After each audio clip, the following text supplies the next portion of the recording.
What is up, everybody? This is Andrew with American Marijuana, and today I'm giving a vlog update on the current progress of my business.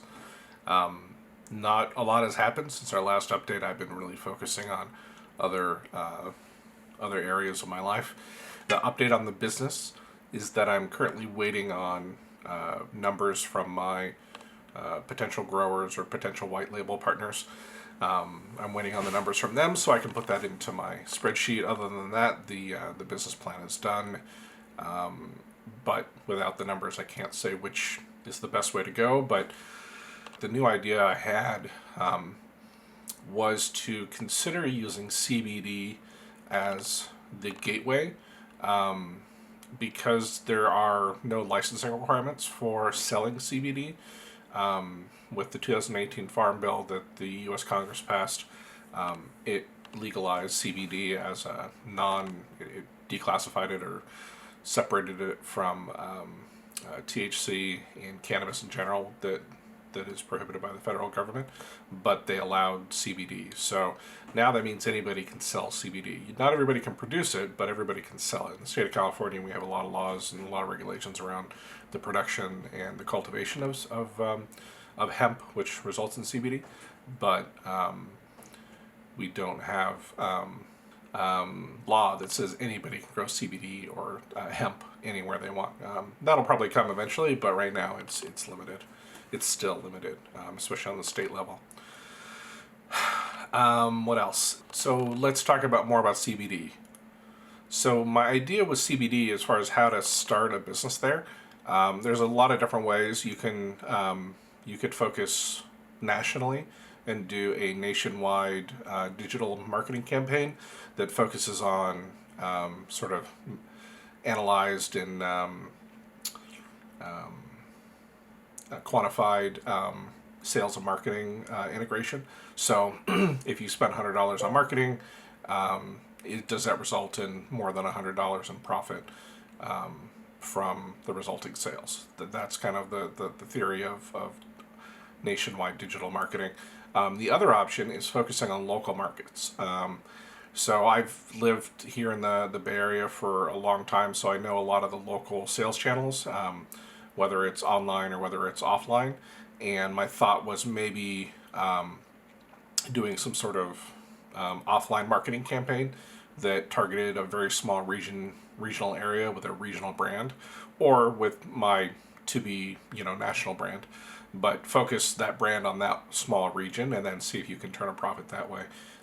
Because once a company's profitable, it's easy to jump into other areas. If I had $100,000 at the bank, a lot of the problems that I'm facing right now wouldn't be problems. They would just be choices as to where to spend the money.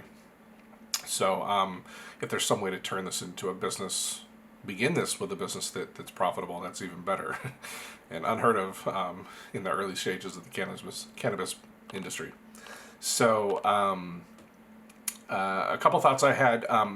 From what I understand, there are a lot of companies who are doing drop shipment of CBD products. Others are doing private label. So you send them the designs or the labels and they'll ship you a product. But the question is, what are their prices and does it justify the marketing expenses? So I've gotten some numbers from the private label producers. So I'm still going to put the numbers into my spreadsheet and see if that makes sense. It might be possible that the only reasonable place for me to start is CBD, because if I can't come up with the $20,000 or $50,000 that it takes to start an edibles business or a vape business, why not start with CBD and then see if I can pivot into something interesting later on. That's sort of my thoughts on CBD. So the next topic that I want to talk about is the concept of support. And if you look at how the cannabis industry has developed, how the legal cannabis industry has developed in the last couple of years in California, it's been very fast, but not everyone has caught up. Number one, the banking regulations by the federal government.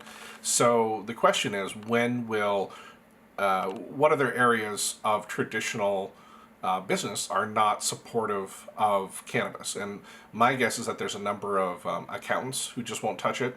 My guess is that there are a number of people who work with the federal government, who have contracts with the federal government, who won't touch anything with regard to cannabis because it might jeopardize their federal contracts.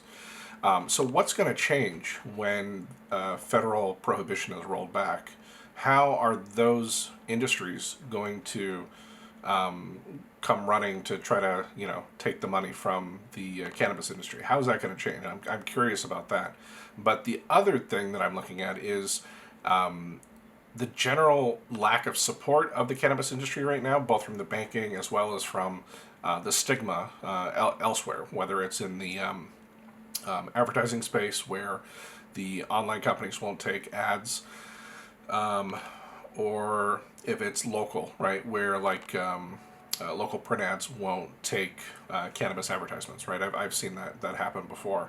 But the other stigma is family, right?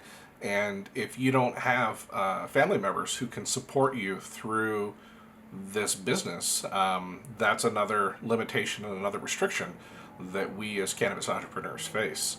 And so that's something to think about when you're starting your business is how many people are you really going to be able to rely on to help you with this business, and how many are really going to help be supportive? Because if you have a large family of law enforcement who don't like cannabis and you're starting this business and none of them are going to support you, that might be an additional challenge that would make it even harder to start. So something to think about.